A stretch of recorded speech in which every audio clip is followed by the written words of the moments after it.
Welcome to Inside the Stable with the Crest Chargers. Second conference game, Coach. Welcome. Hey, good to be here, Trey. All right, Coach Lloyd, and our special guest this week just come out of the green room. I hope they treat you real well in the green room. You ate good. We figured you right over here in the green room. Coach Marquiet Pettis. Looking good on the Crest legend. He's been coaching a long time. Actually, me and Coach Pettis have coached together for a while back in the Springmore Elementary days, and won a couple games. So tell us what you do and what you coach, and kind of your background, what you got going on, Coach. First of all, my day job, I'm an operations supervisor at Owens & Minor, and then I'm a football coach. I started out coaching at Springmore, Shelby Panthers, and then I moved to Springmore. Won maybe 4 championships over there with 3 with you. We did, yeah. And then maybe all of them with you. 4 over there. 4 or 5 at Springmore, and then basketball championship. One basketball championship. Yeah, with some of the kids that we're coaching at the high school now. Some that's already graduated, and then I went to the middle school, coached there for 4 years, and now I think I'm on my 6th year at the high school. Yeah, 6 years already. It don't seem like it's been that long. It's 7. I know. It don't seem that long, Coach. It seems like we were Springmore just the other day. So, I tell people, I tell Marquiet all the time that he's probably one of the better coaches I've had to coach with, and had to be a leader of the team. So, back in the day, you were really good, and that's we had good teams because of you. So, Coach Pettis does a great job for us at the high school. He does it right. He treats kids right. He knows what he's talking about, and we're lucky to have him at Crest High School. Yeah. Well, what position you coach, Marquiet? Say it again. What positions do you coach at the high school? So I coach the DBs, specifying safeties, but I definitely coach the corners as well. Well, you got 2 safeties that are going Division I. You've had a little hand in having them come up through the ranks, hadn't you? Yeah, them guys been together ever since they could barely throw a football. I think Pluto been playing safety his whole life, and Lyric was always a linebacker. He was. Mm-hmm. Until he got to the high school, and then Coach Ice thought he was a safety, and then that's when it happened with them both back there. Yeah, I know you're proud of both of them, so we're proud of them too, and they just continue to work, and they're good model student athletes. So, Coach Lloyd, we'll go into the game this last week. It took 2 days to finish, so finished it up on Monday night. So 48-0 victory over Forestview Jaguars. What's your thoughts on that game? Yeah, we were hoping to finish Friday. We came out Friday. We was obviously worried about the weather. We got 11 minutes in. We had score 7-0. We'd had 5 penalties, 2 scores called back, a few other issues, and so there's a lot of action in the biggest rainstorm I can remember. So it was a pretty exciting 11 minutes, and was hoping to finish Friday. We had quite a few delays. I think if we'd hung around one more set of 30 minutes, we could have maybe got it in, but I think the right decision was made, and was glad to just get the game in on Monday.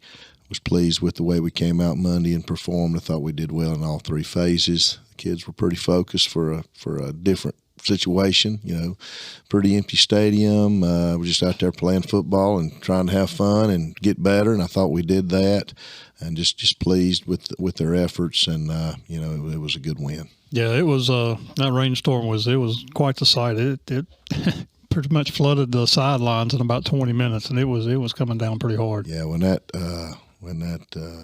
tent flew over the press box. When things start flying over the press box, you're in trouble. That was concerning, but I'm glad nobody got hit by it. Correct. So Marquiet, what did you see this past game that you liked on your defensive backs? Well, I could tell we was playing a little more aggressive, where we was fitting into the scheme the way we should be. We're just playing with our hair on fire a little more this week, because with the week pass where we didn't play as well. So this week they knew they had a task at hand no matter who we had to play. Mm-hmm. So I feel like they were, no matter who was on the field, they was going to play with their hair on fire. Yeah, and they certainly did that. It's a very impressive defensive performance. I think Forestview had a total of minus 42 yards total for the game. So that's pretty impressive, and I think maybe 3 first downs, 1 by penalty. So, pretty stout performance defensively. Coach, offensively, you look like you were clicking there when Monday night came. And Yeah.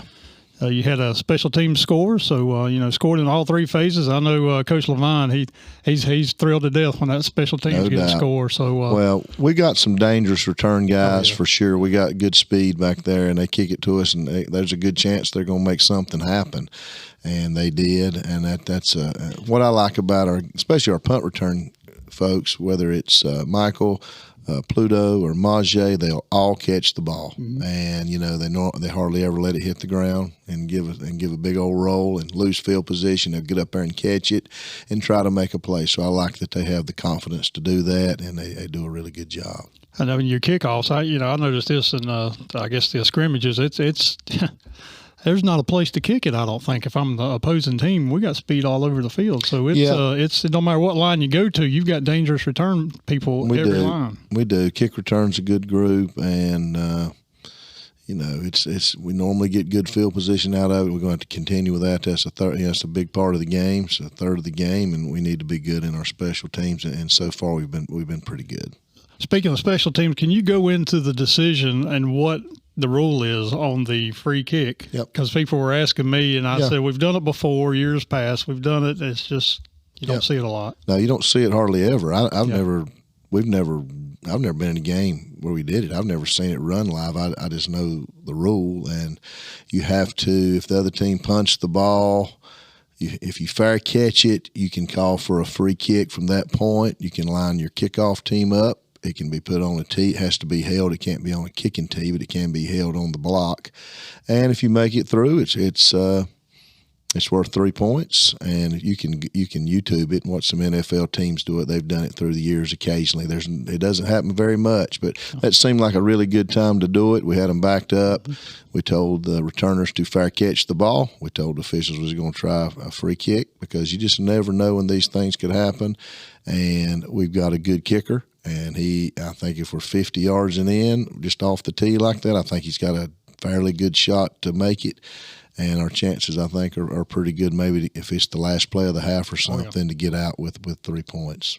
Well, he had the plenty distance just to the left. I was talking to him on the sidelines. Barely clipped the uprights, but he had the distance, and that was, I believe, from 45 or 47. I believe that was. He's done a good, and it was not the best not to be kicking. I mean, it was rough. No. So, like I said, 48-0 victory over the Forestview Jaguars, and we'll take a commercial break and let our sponsors pay some bills, and we'll come back and we'll preview this next week's game at Sid Bryson Stadium. This fall, the foundation of Friday nights is more than just the field, it's community.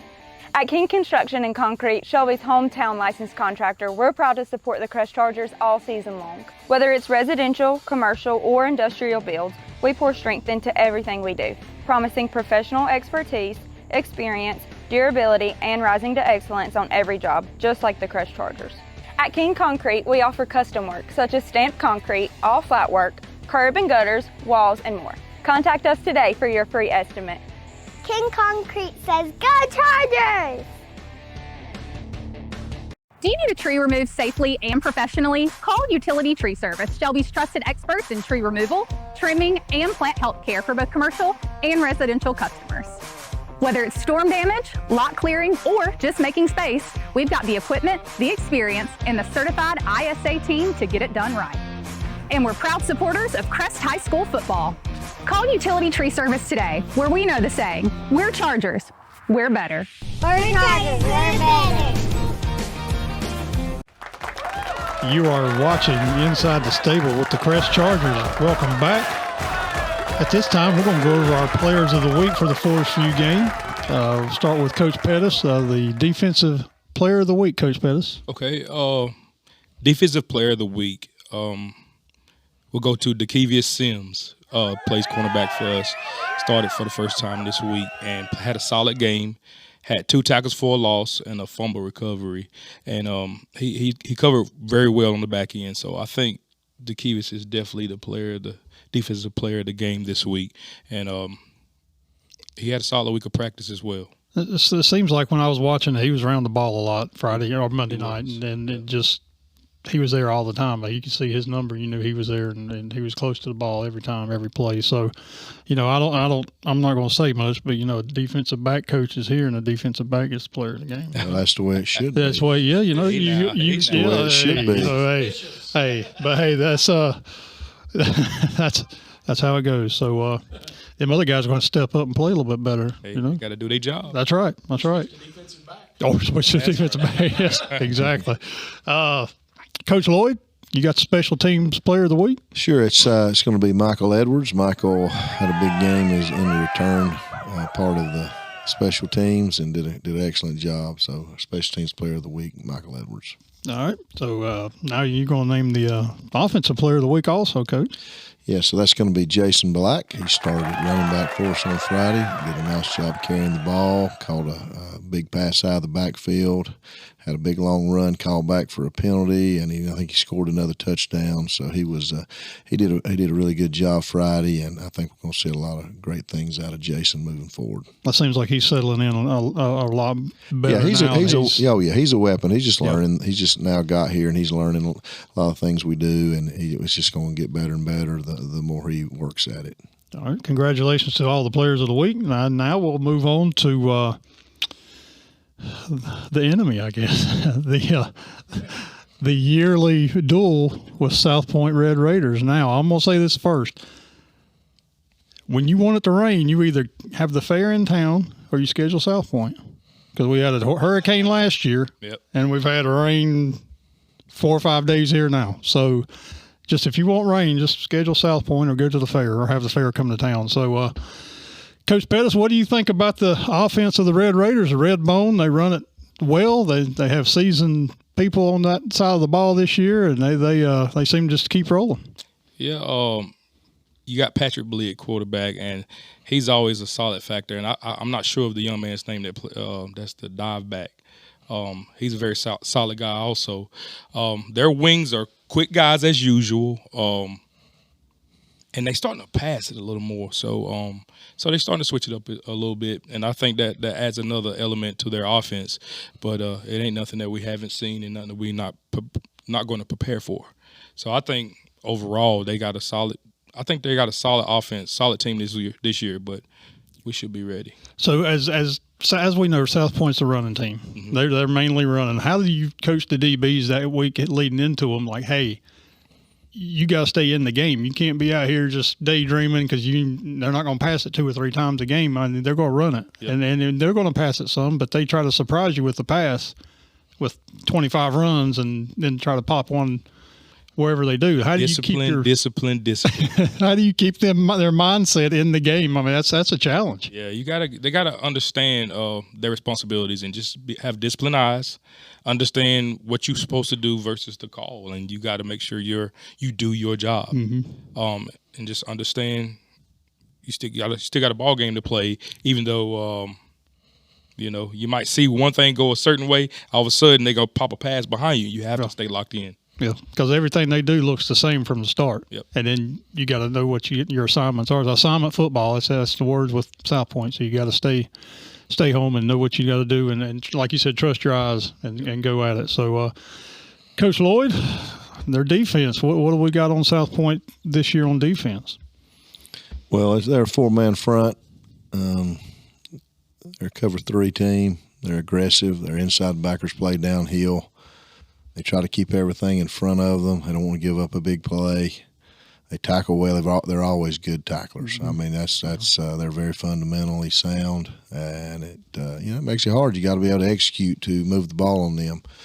They're definitely a tough defensive team, and their whole team's very good. Just like Coach talking about their offensive team, even though you say they're a triple option team, they are, but they have so many different plays that they run that is not the triple option. They're running midline, they're running quick trap, they're running isolation, they're running quarterback counter Trey. They're running quick pitch. They're running sweep to the weak side. It's not just line up and run outside veer and you stop the dive quarterback pitch and you got it. No, they've got all kind of, they've done it for so long. They're able to adjust and keep doing different things. And that's what makes it a challenge. So you have to play extremely hard on defense to have a chance to do well. So, and on top of being disciplined, like Coach said, you have to do both. You have to play extremely hard and do your job. And it's kind of the same way when we have the ball. I mean, we can't just, we got to take what they give us and limit the penalties and take care of that football and keep the ball from them some. And when we get opportunities to score points, we got to score because,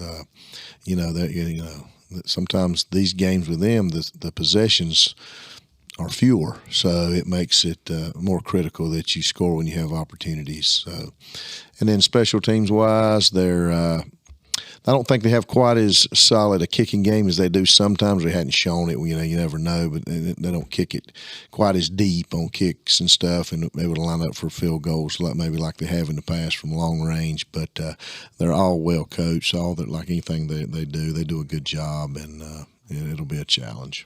Yeah, they always have a good kicking game. It seems like we see, and as we learned last year, we were winning.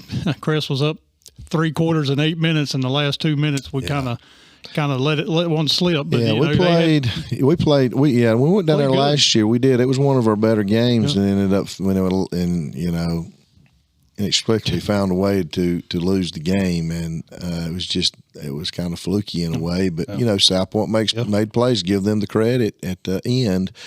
But we did play well, but that just goes to show you got to play 4 quarters, and especially against a team like South Point, you got to finish it off when you get a chance, and hopefully it's a lesson learned. And we've had a good week of practice, and the kids are looking forward to playing at home Friday night in a big game, and I'm sure South Point is as well. So I think it'll be a great atmosphere. Like I said last week or a couple weeks ago, this could be the first round of a 2-round.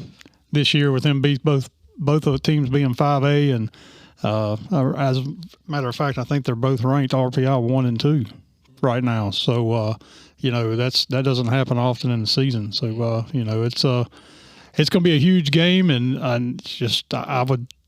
know the kids are going to be motivated, extra motivated from last year's game, and they still think about it, and they just kind of sticks in their craw still. So whatever. I don't think you need any extra motivation to go against South Point in conference games. So, it's going to be a hard fought battle. It's going to be a heavyweight fight, 4 quarters, and it's like you touched on before. You might not have the ball offensively that much as you do in a regular game, just because they're going to try to take the air out of the ball and keep your offense off the field. So, have to capitalize on the opportunities that they're given. So, they're well coached. The penalties are to the minimum and turnovers to the minimum. That's you have to beat South Point. They're not going to beat themselves. So normally they don't. Nope. And I know they had a loss at Ashbrook a couple of weeks ago. So they're both 2 quality teams, great teams. We went to scout them. I think Coach Pettis went and watched them play, and my observation was that both teams were really good, and Ashbrook's really good, and I thought South Point played them very tough, and they had some opportunities. So those 2 teams, it was they got some talented kids. Yeah, it's gonna be a fight on Friday night, and it's gonna be on the field, and it's gonna be 4 quarters, and we need a big crowd, huge crowd there. The kids love the atmosphere for big games, and any game, we need stands full. Yeah. And then students come out there. Students get out there. And if you don't worry about the fair, if you ain't been to the fair by Friday night, you ain't going. So come on out Friday night, 7:30. Quality football, probably the best matchup around here I can think of. So fun. Yeah, will be fun, and this is what you strap the helmet on for, and it's what you coach for. So it's going to be a great game, and let's just hope everybody stays safe, and let's get after it. Sounds good, Trey. All right. Sounds Coach good. Pettis, you got any closing remarks? Hey, I'm going to charge you till I die, baby. Let's go. You got any song you want to sing us? Oh, no. No. Come Hey, on, don't let it fool you, people out there. Don't let it fool you. Come on, Coach. Come on, yeah. No. Oh, no. Coach Lloyd, any final words? Yeah, just looking forward to the game Friday, and looking forward to the big crowd in the stands, and the kids have worked hard, and this is their opportunity to play high school football, and want a bunch of folks out there supporting us, and we'll do the very best we can and try to bring home a big W on Friday night.